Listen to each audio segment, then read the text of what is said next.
Fun fact, I did use Claude to do this presentation. I built a skill, but Don's not hearing me, but it's all right. How's everyone doing? I know it's coming down to the hour. It's after lunch, sugar. All right, so so my talk here is on why marketing automation fails and how to fix it. And this is coming from a very non-technical background. So I represent First Movers, company based out of Arizona, while I'm in Trinidad and Tobago enjoying the tropical breeze. So what happens when you build it right? So just to give you a little story, back in January 2025, Julia McCoy, our founder, she went on hiking, she came back from hiking with her husband, fighting for her life overnight. And, she couldn't lift her arms, had some health complications. And, months after misdiagnosis that followed, if she did not have a clone that she made with HeyGen and 11 Labs, her business would have went kaput.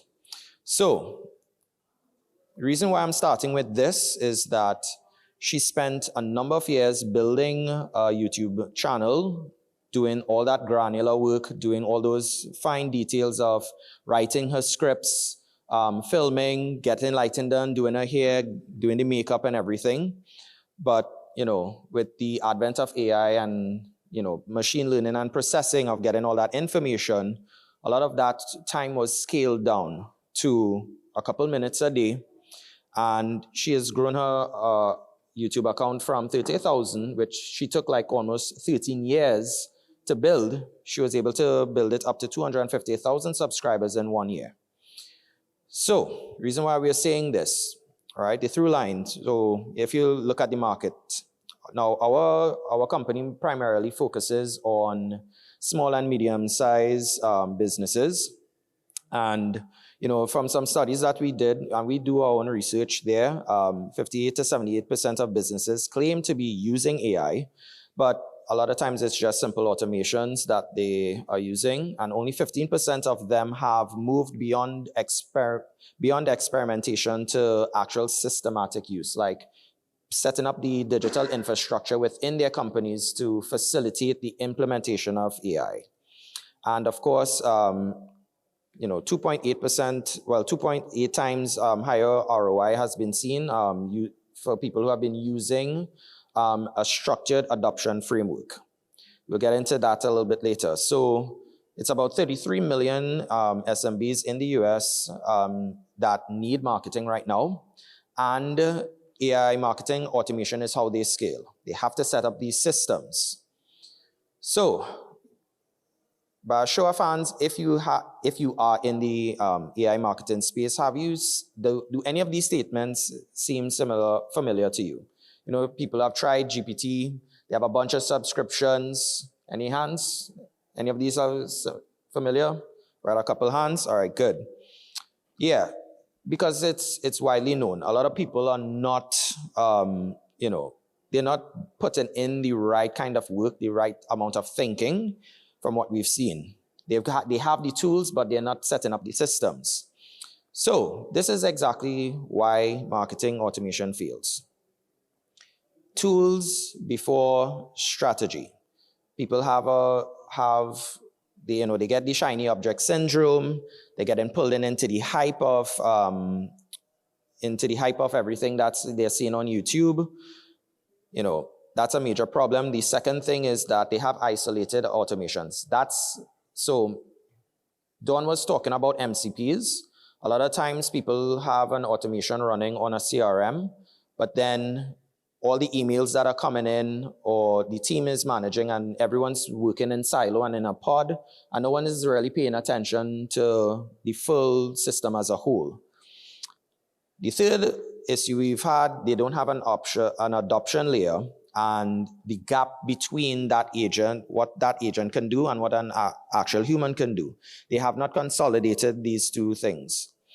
And of course, no readiness diagnosis. A lot of people don't do an internal audit on how ready they are for AI. Do they have policies in place? Do they have proper systems for security checks or what have you?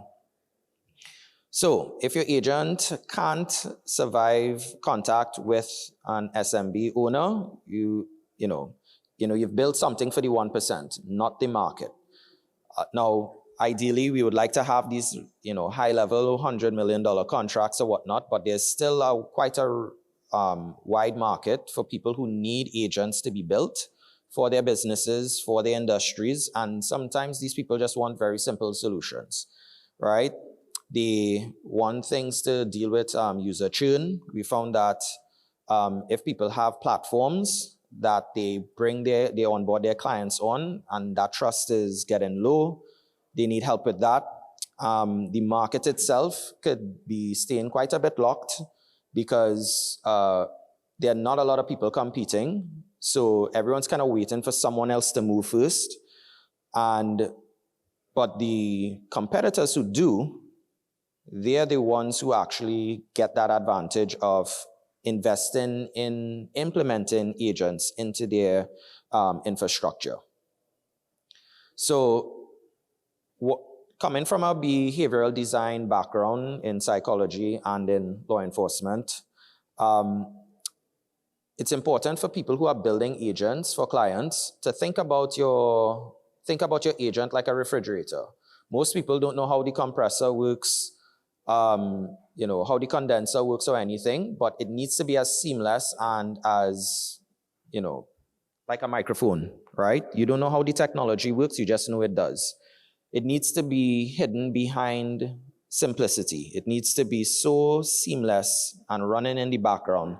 It keeps everything fresh, and your users who are interacting with your agents or the automations that the agents are driving, that they get everything in and out of their job. They get everything in, processed, and get it out to their customers. Should be as invisible as possible. Right, so agents that keep humans in their best work, not out of the loop. What do we mean by this? We strongly advocate for human in the loop design. What does this mean? Agents handle the volume and repetition, things that are rote and boring or just sucks the life out of you. That's what you really want to ensure agents handle, right? Humans have their own brand voice, final approval, judgment calls, right? Handoffs must be explicit. It must be, it's not supposed to be accidental. It must be something that you agree upon among people within the organization. So the second thing that agents should be designed for is safety checkpoints built in. If you're dealing in the medical industry, you want to be keeping HIPAA compliant. If you have financial rules to follow, don't get a lawsuit, don't get fined, please.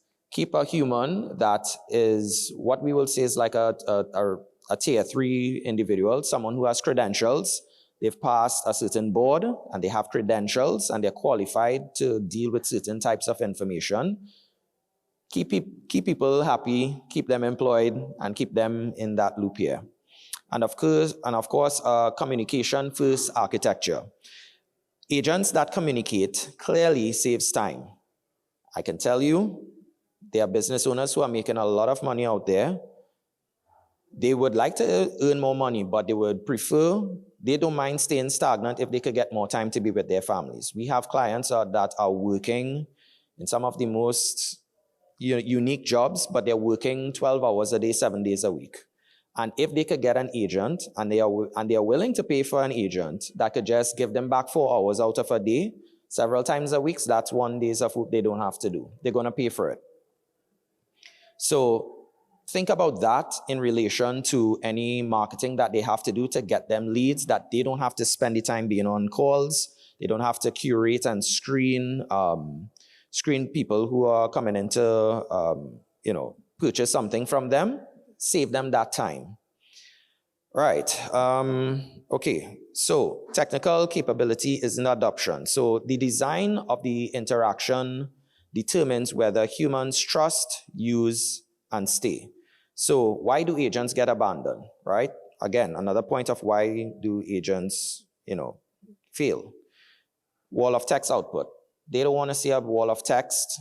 people just want to get a solution done, they could just get a thumbs up in a message. Yes, but of course it's something that they can trust. There's no summary of what changed and why. We found that whatever the output is, it requires a lot of rereading and context to approve. Errors are buried silently in long outputs, and there's no escalation. So the agent guesses when it should ask, right?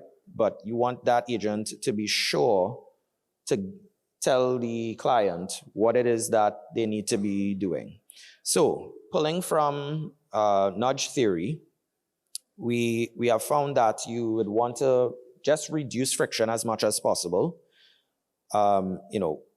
If you could simplify these steps or have as little steps as possible for your agent to be processing information, or how people are interacting with the agent, minimize that as much as possible. Progress visibility. So show what's done. Just have a simple taskbar, whatever your front end looks like. I can tell you a lot of people want dashboards right now. They just want to get a visualization that work is actually being done. Default settings. I would say, employ this as a best practice. Have some default settings so that they can have some range on making adjustments as they need based on their clients, or if they have upcoming issues. Design your agents to have a range of operations. Of course, this helps with, if you have a default setting, you keep it at the cheapest, of course, so you don't spend too much money on your tokens. Have handoff summaries, and of course, have some escalation logic. So the agent stops and asks at ambiguity. You want your agent to have a skill set that if there isn't enough context, it should be prompting the user to get the highest quality of output. Because a lot of times people just say, I just want this this document scanned, please. Think of it like a human. Like what do you want scanned on it? What information do you want, right? Start to treat it like a human being to some degree. So the main gap is that there's a lot of people don't have frameworks. There's no workflow. There's no human layer, and there's no accountability. So if you are building your agents and you want to increase that adoption of that, fill those gaps. Right, so just a quick thing here. So we have built out our own methodology of how we consult clients. And we, of course, named it Movers. So you want to measure readiness, opportunity discovery. I think this is a very, very key point. Of course, this is just like having proper conversations. Get into value prioritization. So you saw that thing that Dawn had, the high effort, low impact. Work up one of those for you. Pull up the Eisenhower matrix. You could use one of those as well. Figure out what are the most essential wins. If you could get them a small win really quickly, that gets you in, gets you in the door and save them time, and they're ready to move on to the next step. Identify your roadmaps and have KPIs, so that way when you have a lot of iterations of your agent design, you could measure and say, all right, it was responsible for whatever alignment of resources, it was responsible for improving whatever metrics, and basically what you want to scale. And of course, the stakeholder forecast. So use your agents and design them to project ROI for decision makers, revenue, time save, and competitive advantage. Right, so just a little quick recap. The clone, that's a simple automation, but Julia didn't have to spend time filming again. Right now, it's just a team of like 4 or 5 people from the Philippines that are just editing videos for her. The Claude, Claude is basically running everything in terms of the copywriting. It's doing all these scripts, it's doing all of these things. So just think about, for all the much more technical people, this is the potential. This is the potential that you all have, right? I could skip through all of these because I'm watching my time. Right, so just a little quick insight for first movers. This is what we're offering. This is like to kind of put a thumb on what people are paying for in the industry right now. People are paying $250 a month just to access our labs, and we don't even have a lot of technical information happening. The highest level of technical information that we are offering right now to help people build agents, like through N8N or even, let's say, Make or whatnot. Right? So if you want to get into that much more deeper technical level, this is what you're competing with. Right? People are paying for coaching. There are people out there in the small and medium-sized business arena that want to they want to get help and they want time saved and they don't want to spend the time to do a lot of that granular work. Right, so this brings me to the end of my presentation here. So if you all want to connect with me on LinkedIn, and for anyone here, I have a very special code for anyone that wants to get some insights into marketing automation. You can join our labs, a very specific code there, and yeah, and that's me. Thank you very much and have a good day.